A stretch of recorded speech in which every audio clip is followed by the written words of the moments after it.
15 अगस्त 1947 को इंडिया ने एक बहुत बड़ा मुकाम हासिल किया, आजादी। सदियों तक ब्रिटिश राज के बाद इंडिया ने एक आजाद देश के रूप में अपना नया सफर शुरू किया। आजादी की लड़ाई बहुत लंबी और कठिन थी, जिसका नेतृत्व महात्मा गांधी जैसे दूरदर्शी नेताओं ने किया था। हालांकि इंडिया और पाकिस्तान के बंटवारे ने एक लंबी परछाई डाली, जिससे विस्थापन और दुहक का सामना करना पड़ा। फिर भी एक नए आजाद देश की भावना ऊंची थी, जो एक उज्जवल भविष्य के लिए आशा और आकांक्षाओं से भरी थी। आगे का काम कठिन था, औपनिवेशिक शासन और विभाजन से तबाह देश का पुनर्निर्माण करना। चुनौतियों के बावजूद इंडिया के नेता एक न्याय संगत और समतावादी समाज बनाने के लिए दृढ़ संकल्पित थे। 1950 में अपनाया गया इंडिया का संविधान एक लोकतांत्रिक और समावेशी राष्ट्र की नींव रखता है।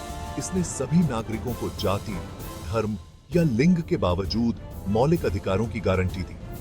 सामाजिक न्याय के प्रति यह प्रतिबद्धता इंडिया की विकास यात्रा की आधारशिला बनेगी। जवाहरलाल नेहरू, इंडिया के पहले प्रधानमंत्री, ने राष्ट्र की नियति को आकार देने में महत्वपूर्ण भूमिका निभाई। आधुनिकीकरण के प्रबल समर्थक, नेहरू इंडिया को बदलने के लिए विज्ञान और प्रौद्योगिकी की शक्ति पर विश्वास करते थे। उन्होंने तकनीकी और प्रबंधकीय उत्कृष्टता को बढ़ावा देने के लिए Indian institute of technology (AEAET) और Indian institute of management (REAEEM) जैसे संस्थानों की स्थापना की। ये संस्थान इंडिया के कुछ प्रतिभाशाली दिमागों को तैयार करते रहे, जो राष्ट्र की विकास गाथा में महत्वपूर्ण योगदान देते रहे। नेहरू का दृष्टिकोण आर्थिक क्षेत्र तक भी विस्तृत था। उन्होंने औद्योगिकरण और सार्वजनिक क्षेत्र के उपक्रमों पर ध्यान केंद्रित करते हुए एक मिश्रित अर्थव्यवस्था मॉडल अपनाया। 1950 में स्थापित योजना आयोग ने इंडिया के आर्थिक विकास को निर्देशित करने के लिए पंचवर्षीय योजनाओं के निर्माण और कार्यान्वयन में महत्वपूर्ण भूमिका निभाई। इन योजनाओं का उद्देश्य कृषि, बुनियादी ढांचे और उद्योग जैसे प्रमुख क्षेत्रों में निवेश के माध्यम से आत्मनिर्भरता प्राप्त करना और गरीबी कम करना था।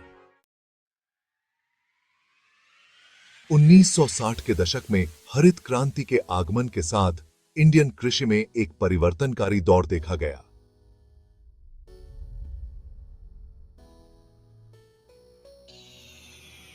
स्वामीनाथन जैसे वैज्ञानिकों के नेतृत्व में इस क्रांति में अधिक उपज देने वाली बीजों की किस्मों, आधुनिक सिंचाई तकनीकों और उर्वरकों के उपयोग में वृद्धि शामिल थी। हरित क्रांति से खाद्य उत्पादन में उल्लेखनीय वृद्धि हुई, जिससे इंडिया अनाज उत्पादन में आत्मनिर्भर बन गया। कृषि प्रगति के साथ-साथ इंडिया ने औद्योगिकरण में भी प्रगति की। भारी उद्योगों पर सरकार के ध्यान और सार्वजनिक क्षेत्र के उपक्रमों की स्थापना से इस्पात, कोयला और बिजली जैसे क्षेत्रों का विकास हुआ। जबकि औद्योगिकरण के इस युग ने भविष्य के विकास की नींव रखी, लेकिन इसकी नौकरशाही बाधाओं और संरक्षणवादी नीतियों के लिए आलोचना भी हुई।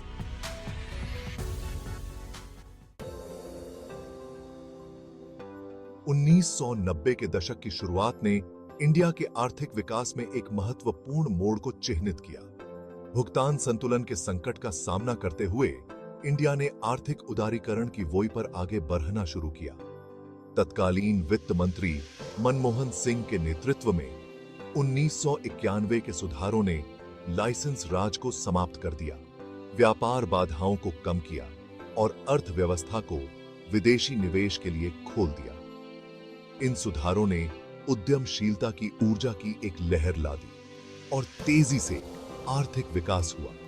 इंडियन अर्थव्यवस्था वैश्विक अर्थव्यवस्था के साथ अधिक एकीकृत हो गई, जिससे विदेशी निवेश आकर्षित हुआ और निर्यात को बढ़ावा मिला।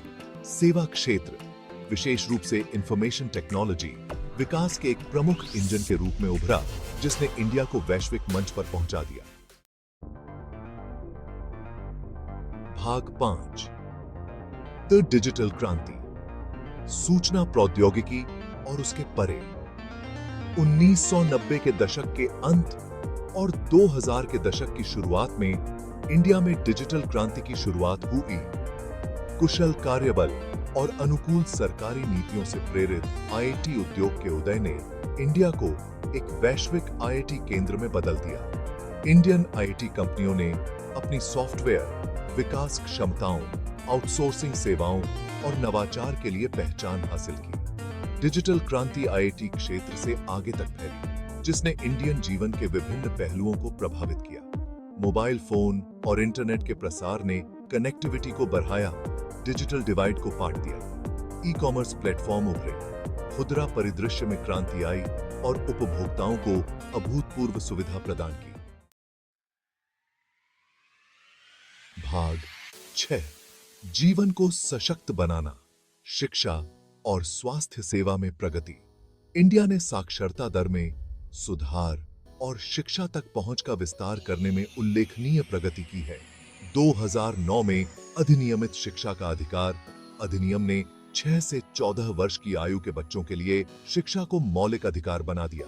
सरकार ने उच्च शिक्षा को बढ़ावा देने, नए संस्थानों की स्थापना और कॉलेजों और विश्वविद्यालयों में नामांकन बढ़ाने पर भी ध्यान केंद्रित किया है। स्वास्थ्य सेवा में भी सुधार हुआ है।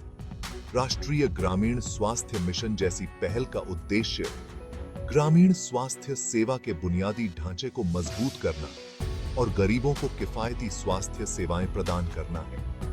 इंडिया ने पोलियो जैसी बीमारियों को मिटाने और माता एवं शिशु मृत्यु दर को कम करने में महत्वपूर्ण प्रगति की है।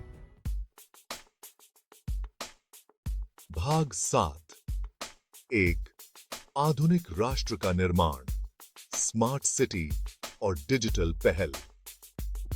हाल के वर्षों में इंडिया ने अपने शहरी बुनियादी ढांचे के आधुनिकीकरण और विकास के लिए प्रौद्योगिकी का लाभ उठाने के लिए महत्वाकांक्षी पहल की है।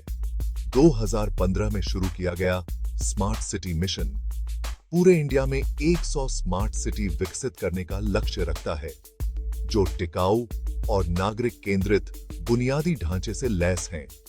सरकार के डिजिटल इंडिया कार्यक्रम का उद्देश्य इंडिया को एक डिजिटल रूप से सशक्त समाज और ज्ञान अर्थव्यवस्था में बदलना है।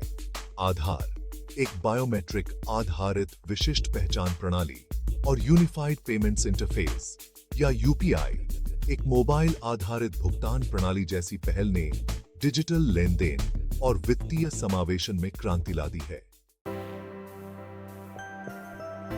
भाग 8, ग्रामीण इंडिया का उत्थान और महिला सशक्तिकरण। इंडिया की विकास यात्रा ने ग्रामीण क्षेत्रों के उत्थान और महिलाओं को सशक्त बनाने पर भी ध्यान केंद्रित किया है।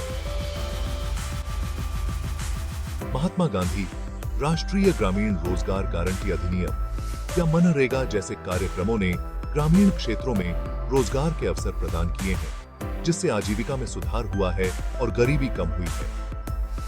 महिला सशक्तिकरण एक प्रमुख प्राथमिकता रही है। महिला शिक्षा, उद्यमिता और राजनीतिक भागीदारी को बढ़ावा देने के उद्देश्य से पहल की गई है। सरकार ने स्थानीय सरकारी निकायों में महिलाओं के लिए आरक्षण और महिलाओं के स्वामित्व वाले व्यवसायों का समर्थन करने के लिए योजनाओं जैसी नीतियां पेश की हैं। भाग 9, चुनौतियां और अवसर, एक विविध परिदृश्य को नेविगेट करना। उल्लेखनीय प्रगति के बावजूद इंडिया को चुनौतियों का सामना करना पड़ रहा है। गरीबी, असमानता और बेरोजगारी लगातार चिंता का विषय बने हुए हैं। देश की विशाल आबादी और भाषाई और सांस्कृतिक विविधता समूहों के विकास को सुनिश्चित करने में अनूठी चुनौतियां पेश करती है। हालांकि इंडिया की विविधता ताकत का स्रोत भी है। देश की युवा आबादी, उद्यमशीलता की भावना और लोकतांत्रिक मूल्य भविष्य के विकास के लिए एक ठोस नींव प्रदान करते हैं। भविष्य साक्षी विश्व विकास के। भाग 10, एक उज्जवल भविष्य की ओर, इंडिया की वैश्विक आकांक्षाएं। जैसे ही इंडिया अपनी आजादी के 70वें वर्ष में प्रवेश कर रहा है, यह एक महत्वपूर्ण मोड़ पर खड़ा है। देश में अपनी आर्थिक शक्ति, तकनीकी प्रगति और जनांकिकीय लाभांश से प्रेरित होकर एक वैश्विक महाशक्ति बनने की क्षमता है। इस क्षमता को साकार करने के लिए इंडिया को अपनी चुनौतियों का डटकर सामना करना होगा और समावेशी और सतत विकास की अपनी यात्रा जारी ही होगी।